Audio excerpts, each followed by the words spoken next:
જય શ્રી કૃષ્ણ મિત્રો, આપ જોઈ રહ્યા છો યુટ્યુબ. આપ સૌનું મારી યુટ્યુબ ચેનલમાં સ્વાગત છે. મિત્રો, આજે આ વિડીયોમાં આપણે સાંભળવાના છીએ ગુરુવારની વ્રત કથા, ભગવાન બૃહસ્પતિ દેવની વ્રત કથા વિધિ તથા આ વ્રતનો મહિમા વિશે પણ જાણીશું. વ્રત કરવાથી શું લાભ થાય, પ્રાપ્ત થાય છે, શું લાભ પ્રાપ્ત થાય તે પણ જાણીશું. જો આપને આ વિડીયો પસંદ આવે તો લાઈક કરજો, શેર કરજો, કમેન્ટ કરજો. આપ આ ચેનલ પર પહેલી વખત જોઈ રહ્યા છો તો સબસ્ક્રાઈબ કરી લેજો, જેથી આવનારા નવા વિડીયોની માહિતી આપ સુધી તુરંત પહોંચી શકે. ધન્યવાદ. ગુરુ બ્રહ્મા ગુરુ વિષ્ણુ ગુરુ દેવો મહેશ્વર, ગુરુ સાક્ષાત પરબ્રહ્મા તશ્રી ગુરુદેવ નમઃ. બોલો ગુરુદેવની જય, બૃહસ્પતિ દેવની જય. મિત્રો, હિન્દુ ધર્મમાં પ્રત્યે દિવસ કોઈને કોઈ દેવતાએ સમર્પિત છે. એમાંય ખાસ કરીને ગુરુવાર, જે બૃહસ્પતિ દેવનો જ વાર છે. દેવતાઓનો ગુરુ છે બૃહસ્પતિ દેવ, જેમના આશીર્વાદથી સુખ સૌભાગ્યવતી પ્રાપ્ત થાય છે. જીવનમાં વિજય અને યશની પ્રાપ્તિ થાય છે. રાજસી સમાન પ્રાપ્ત થાય છે. ભગવાન બૃહસ્પતિ દેવની આજના દિવસે પૂજા કરવાથી જીવનમાં રહેલી કષ્ટો સમાપ્ત થાય છે. બૃહસ્પતિ દેવને પ્રસન્ન કરવા માટે ભક્તો ગુરુવારનું વ્રત કરે છે. આ દિવસે કેળાના વૃક્ષની પૂજા કરે છે 7 વાર. તેમાંથી ગુરુવાર છે 7 વાર. ગુરુવાર ગુરુ ગ્રહ છે, તેના સંબંધિત ગુરુવારે વ્રત થાય છે. પૂજન સામગ્રીમાં એક બાજોઠ, તેની ઉપર પાથરવા માટે પીળું વસ્ત્ર જોઈએ, પીળા પુષ્પ, પીળું ચંદન, પીળા ફળ, શુદ્ધ ઘીનો દીપક, ધૂપદીપ, ચણાની દાળ પલાળેલી હોય તો વધુ સારું, ગોળ અને કિસમિસ તથા ગંગાજળ, રોલી ચોખા, અક્ષત કહેવાય છે તે, કુમકુમ, તુલસીના પત્ર અને જલથી ભરેલો કળશ. આ સામગ્રી દ્વારા ગુરુવારનું વ્રતની પૂજા થાય છે. જો કે સાદી સરળ રીતે પણ આપણે પૂજન ગુરુવારનું કરી શકીએ છીએ.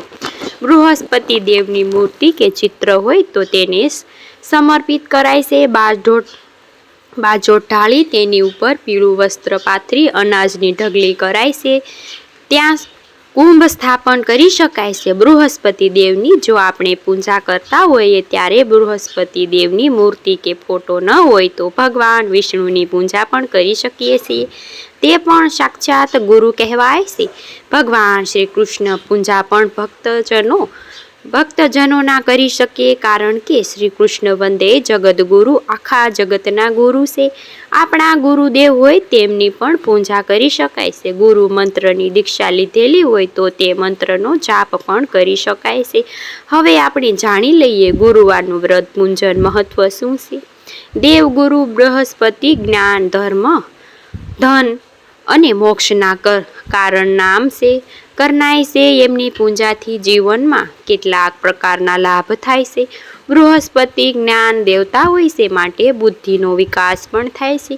પ્રભુની પૂજા કરવાથી વ્યક્તિનું જ્ઞાન થાય છે. બૃહસ્પતિ ધનના કારક પણ છે. ધન, વૈભવ, સુખ, શાંતિ પ્રાપ્ત પણ થાય છે. સમૃદ્ધિના પ્રાપ્ત થાય છે.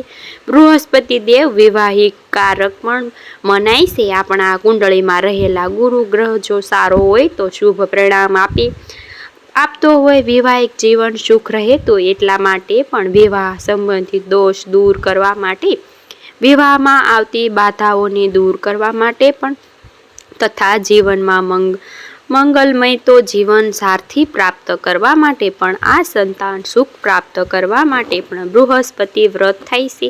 બૃહસ્પતિ દેવ ગુરુ ગ્રહની પૂજા થાય છે. આ ઉપરાંત કેરિયરમાં સફળતા માટે પણ ગુરુ ગ્રહ મજબૂત હોવા જોઈએ, એના પણ આ વ્રત થાય છે. બૃહસ્પતિ દેવની પૂજા અવશ્ય વ્રત કરવાથી નોકરી, ધંધા, ઉત્પત્તિ પ્રાપ્ત થાય છે. બૃહસ્પતિ દેવ સ્થાપનાકાર પણ માટે, સ્વાસ્થ્ય સંબંધિત સમસ્યા દૂર કરવા માટે પણ આ વ્રત કરવામાં આવે છે. બૃહસ્પતિ દેવ સમસ્યા દૂર કરવા માટે ગુરુવારનું વ્રત થાય છે. રોગમાંથી મુક્તિ મળે છે અને સૌભાગ્યવતી આરોગ્યની પ્રાપ્તિ થાય છે. બૃહસ્પતિ દેવની પૂજા કરવાથી, વ્રત ઉપવાસ કરવાથી અને વ્રત કથા સાંભળવાથી આ રીતે ગુરુ ગ્રહ સંબંધિત દોષ દૂર કરવા માટે બૃહસ્પતિનું વ્રત થાય છે, બૃહસ્પતિ દેવની પૂજા થાય છે. હવે આપણે સાંભળી લઈએ આ બૃહસ્પતિ વારની વ્રત કથા. જે અલગ અલગ 2 કથા છે તે બંને કથા આપણે સાંભળીશું. બોલો ભગવાન બૃહસ્પતિ દેવની જય. બૃહસ્પતિ દેવની વ્રત કથા અનુસાર ભારત વર્ષમાં એક પ્રતાપી અને દાની રાજ્ય કરતા હતા. તે નિત્ય ગરીબોને, બ્રાહ્મણોને સહાયતા કરતા હતા, દાન પુણ્ય કરતા હતા. પરંતુ તેમની રાણી આ વાત તેને ગમતી ન હતી. ગરીબોને દાન દેવા અને ભગવાનનું પૂજન કરવા માટે રાજાને તે મનાઈ કરતી હતી. એક દિવસ રાજા શિકાર કરવા માટે જંગલમાં ગયા ત્યારે રાણી એકલા જ હતા. મહેલમાં બૃહસ્પતિ દેવ સાધુનો વેશ ધારણ કરીને રાણીને પરીક્ષા કરવા માટે આવ્યા અને ભિક્ષા માંગી. ત્યારે રાણીએ કહ્યું કે હે સાધુ મહારાજ, હું તો દાન પુણ્યથી કંટાળી ગઈ છું. મારા પતિ આ બધું ધન દાન લૂંટાવે છે. રાણી આગળ કહે છે કે આ ધનને એટલે બધી જંજાળ છે. મને તો નથી ખબર પડતી કે આ ધનને કારણે અને કેટલા કંટાળેલા છીએ. આ સાંભળીને સાધુ રાણીને કહે છે કે રાણી, તમે ઘણા વિચિત્ર છો. મનુષ્ય ધન માટે પ્રયત્ન કરતા રહે છે અને તમારી પાસે ધન છે તો તમે તેનાથી કંટાળી ગયા છો. ધન, સંતાન અને સૌભાગ્ય સુખ, મહેલનું સુખ, ઘરનું સુખ, આ બધું તો હર કોઈની ઈચ્છે છે. સંતાન, લક્ષ્મી પામીને ઘરે પણ હોય છે. તમારી પાસે અધિક ધન છે તો ભૂખ્યાને ભોજન દો, તરસ્યાને પાણી પીવડાવો, મુસાફરોને માટે ધર્મશાળા બંધાવો, નિર્ધન કુંવારી કન્યાઓને તે વિવાહ કરાવો. આમ કેટલાક કામ છે જે તમારા હાથમાં છે. સંભવ છે તે તમે કરી શકો છો.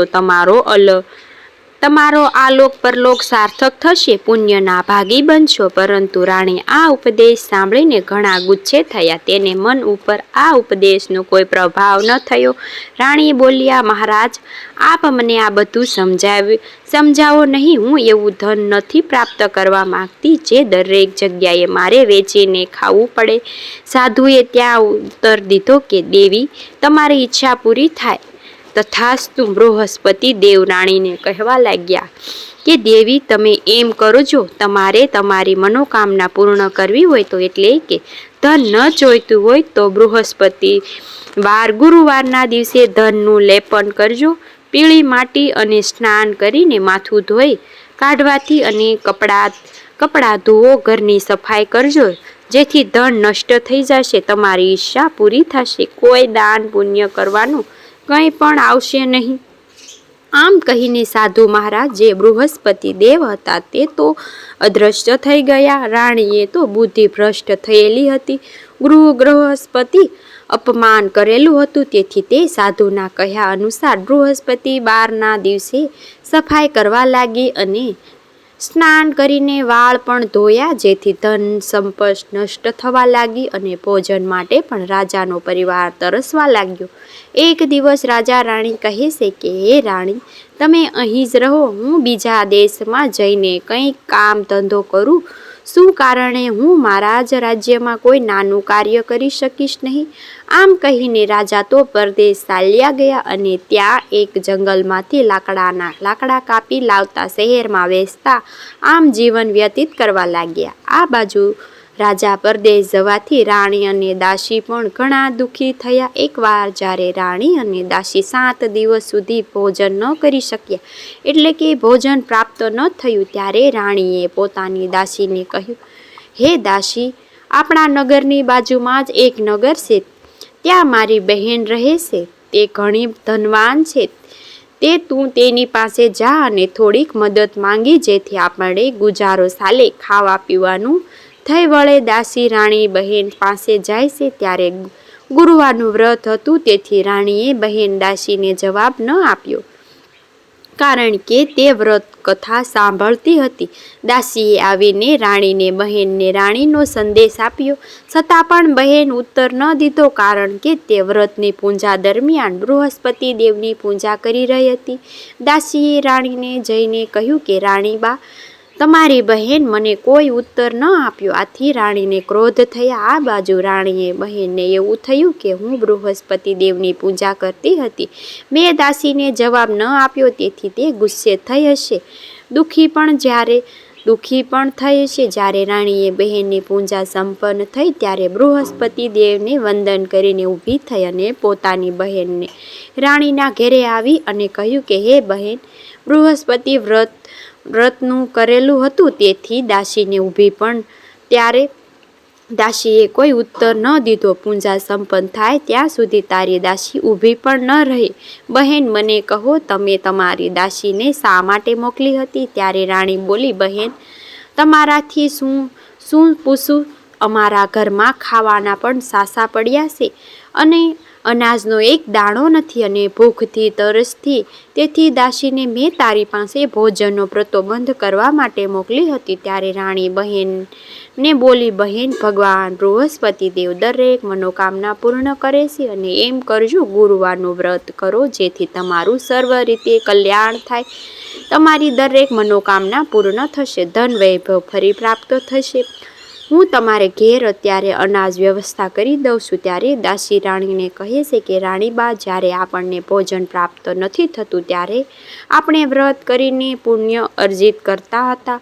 વિધિપૂર્વક આપણે ગુરુવારનું વ્રત કરતા હતા. ત્યારે રાણીને યાદ આવે છે કે બૃહસ્પતિવારનું વ્રત આરંભ કરે. ત્યારે રાણીએ બહેનને બૃહસ્પતિ વ્રતની વિધિ બતાવે છે. પીડા શરણાથી દાન અને કિસમિસ ભગવાન વિષ્ણુને ધરાવાય છે.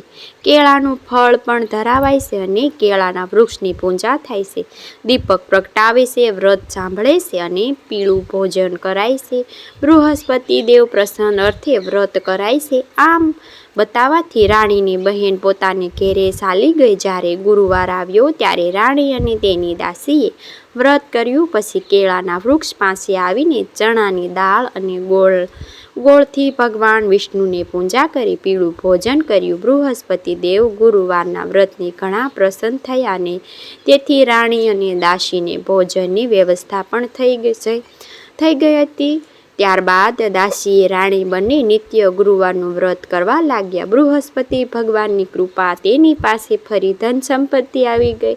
રાણી ફરી પહેલાની જેવી આળસ કરવા લાગ્યા. ત્યારે દાસી બોલી. દાસીએ રાણીને સમજાવ્યું કે રાણીબા, હવે આળસ છોડો, સુખ સૌભાગ્ય આપણને પ્રાપ્ત થયું છે, ધન વૈભવ પ્રાપ્ત થયું છે, બૃહસ્પતિ દેવની કૃપા જ પ્રાપ્ત થઈ છે. માટે તમે ધનનો સદુપયોગ કરો, જેથી આપણને યશ ફેલાય અને પુણ્યના ભાગી બનીએ. આમ રાણીએ વાત સમજાઈ અને રાણી ફરી દાન પુણ્ય કરવા લાગ્યા. એક દિવસ રાજા દુઃખી થઈને જંગલમાં આવે છે. તે બેઠા છે. ભગવાન બૃહસ્પતિનું વ્રત જે કોઈ કરે છે તેની ભગવાન બૃહસ્પતિ બધી મનોકામના પૂર્ણ કરે છે. વાત સમજાય છે અને રાણી ફરી દાન પુણ્ય કરવા લાગે છે. એક દિવસ રાજા દુઃખી થઈને જંગલના એક ઝાડ નીચે બેઠા હતા. ત્યાં પોતાની દશાને યાદ કરીને વ્યાકુળ થવા લાગ્યા. તે દિવસ બૃહસ્પતિનો હતો. એકાએક તેમણે જોયું કે નિર્જવનમાં એક સાધુ પ્રગટ થયા. સાધુના વેશમાં સ્વયં બૃહસ્પતિ દેવતા હતા. બૃહસ્પતિ રાજાની સામે આવીને બોલ્યા, હે રાજન, તમે શા માટે દુઃખી છો, ચિંતામાં છો, બેઠા છો? ત્યારે રાજા બે હાથ જોડીને પ્રણામ કરે છે કે હે મહાત્માજી, આપ તો બધું જ જાણો છો. એવું લાગે છે કે આમ કહીને તે રડવા લાગ્યા. સાધુને પોતાની આત્મકથા કહી સંભળાવી. સાધુના વેશમાં આવેલા બૃહસ્પતિ રાજાને કહેવા લાગ્યા કે હે રાજન, તમારી સ્ત્રી બૃહસ્પતિ દેવનું અપમાન કર્યું હતું, નિર્ધાર કર્યો હતો. તેના કારણે જ તમારી ધન સંપત્તિ, રાજ્ય, યશ, કીર્તિ જતી રહી છે. માટે તમે ચિંતા મુક્ત થાવ. હવે તમારી આ ઈચ્છાનો અંત આવી.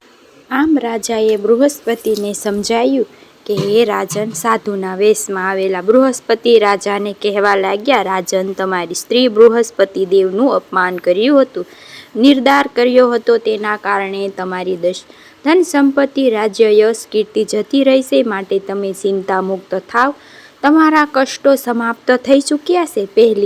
પહેલાંના જેમ જ તમે હવે સંપત્તિવાન થઈ તમે બૃહસ્પતિનું વ્રત કરો, કથા સાંભળો અને બૃહસ્પતિ દેવનું પૂજન કરો. ત્યારબાદ પરિવાર સહિત આ વ્રત કરીને પ્રસન્ન રહે પોતાના પ્રણ ગ્રહણ અને આમ કરવાથી ભગવાન તમારી સર્વે મનોકામના પૂર્ણ કરશે. સાધુના વેશમાં આવેલા આ મહાત્માની વાત સાંભળીને રાજા બોલ્યા, હે પ્રભુ, આજથી હું ગુરુવારનું વ્રત કરીશ અને બૃહસ્પતિ દેવની પૂજા કરીશ. રાજાના વચન સાંભળીને બૃહસ્પતિ દેવ તથાસ્તુ કીધું અને અંતર્ધ્યાન થઈ ગયા. ધીરે ધીરે સમય વ્યતીત થવા લાગ્યું. બૃહસ્પતિવારના વ્રતની પ્રભાવથી રાજાને ફરી પોતાનું રાજ્ય સુખ સામ્રાજ્ય પ્રાપ્ત થયું અને ભગવાન બૃહસ્પતિ દેવ પણ પ્રસન્ન થયા. નગરમાં પણ વિશાળ યજ્ઞનું આયોજન થવા લાગ્યું. રાજા પોતાના રાજમાં આવે છે ત્યારે આશ્ચર્યચકિત થઈ જાય છે. ફરી રાજ્ય હર્યું ભર્યું દેખાય છે ત્યારે રાજા પૂછે છે કે આ બધું શેને પ્રાપ્ત છે? ત્યારે લોકો કહે છે કે આ નગરની રાણીએ આ બધું વ્યવસ્થા કરાવી છે.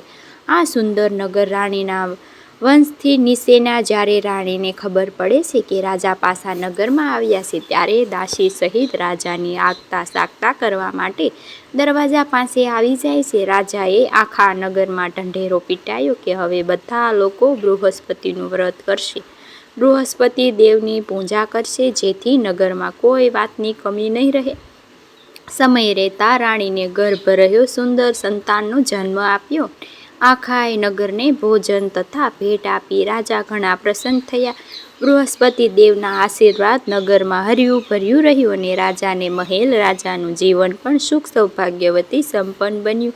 હે ભગવાન બૃહસ્પતિ દેવ, જેમ તમારી કથા સાંભળે છે, આપનું વ્રત કરે છે, પૂજન કરે છે, તેની ઉપર આપ સદૈવ પ્રસન્ન રહેજો. બોલો બૃહસ્પતિ દેવની જય. મિત્રો, આપણે સાંભળી બૃહસ્પતિ દેવની વ્રત કથા. જો આપ સૌને મારો વિડીયો ગમ્યો હશે તો લાઈક કરજો, શેર કરજો, કમેન્ટ કરજો. આવા જ નવા વિડીયો જોતા રહો. આપ સૌને મારા જય શ્રી કૃષ્ણ. રાધે રાધે.